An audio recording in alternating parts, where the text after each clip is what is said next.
Тел, мәдәният, рух, мирас, буыннар бәйләнеше. 2022 елгы милли проектлар, ачышлар һәм нәтиҗәләр. Милли юнәлештәге төп вакыйгаларның берсе Апуш балалар татар театр студиясе ачылуы. Бүген Сәйдәш, Чулпан һәм Ленин исемендәге мәдәният үзәкләрендәге студияләрдә 90-га якын бала шөгыльләнә. Төп рольне мин уйныйм.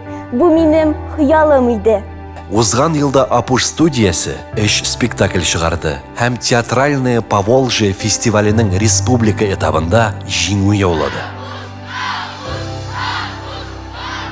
Татар телен заманча укытуга багышланган мәктәп һәм балалар бакчасы хезмәткәрләре өчен семинарларның 2нче сезоны узды. Төп теләк инде татар теле укытучыларына бер урында тормаска, гел хәрәкәт итәргә, гел алга таба барырга һәм инде үз эшчәнлегендә гел никтер яңалыклы эзләп табарга. Бушлай татар теле курслары дәвам итте. Махсус төзелгән программа буенча хезмәт күрсәтү өлкәсе, җәмәгать транспорты һәм башкарма комитет хезмәткәрләре өчен 60лап дәрес узды.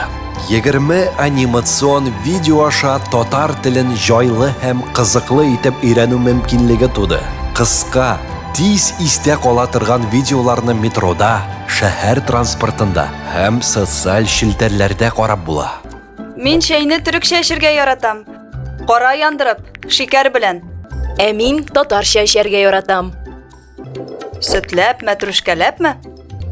Юк, 5-6 чынаяк. Икенче Итил этномәдәни фестивале Чувашстан, Марый иле, Мордовия, Мәскәү, Бурятия, Дагыстан иҗатчыларын һәм 20 меңнән артык тамашачыны берләштерде. Казан метросындагы туган телләр поезды Россиянең милли мөнәсәбәтләр өлкәсендәге иң яхшы тәҗрибәләр конкурсында җиңү яулады. Марый, Удмурт, Чуваш, Мордва халыкларының тарихы, туган телләре, мәдәниятләре белән таныштыра торган Древо жизни мәдәни агарту проекты тормышка ашты. Казанның 12 автобусында татар һәм рус телләрендә тарихи мәдәни аудиогид эшли башлады. Хәзер күнегелгән маршрутта экскурсияга тиң. 1801 елда төзегәннәр.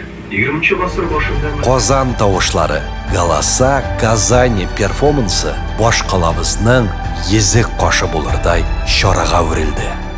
Кабатланачакмы бу кичә? Китә алмыйм.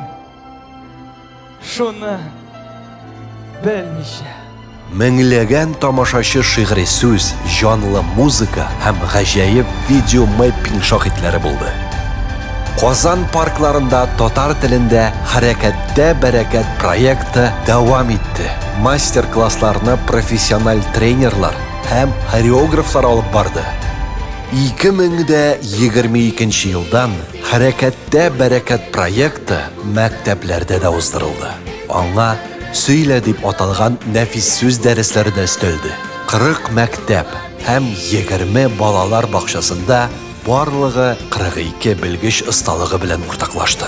Бу уникаль тәҗрибәнең нәтиҗәсе булып, Гәүһәр балалар фестивале барлыкка килде.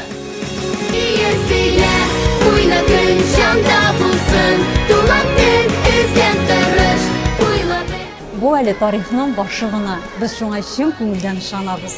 Эшләребез дәвамлы булсын.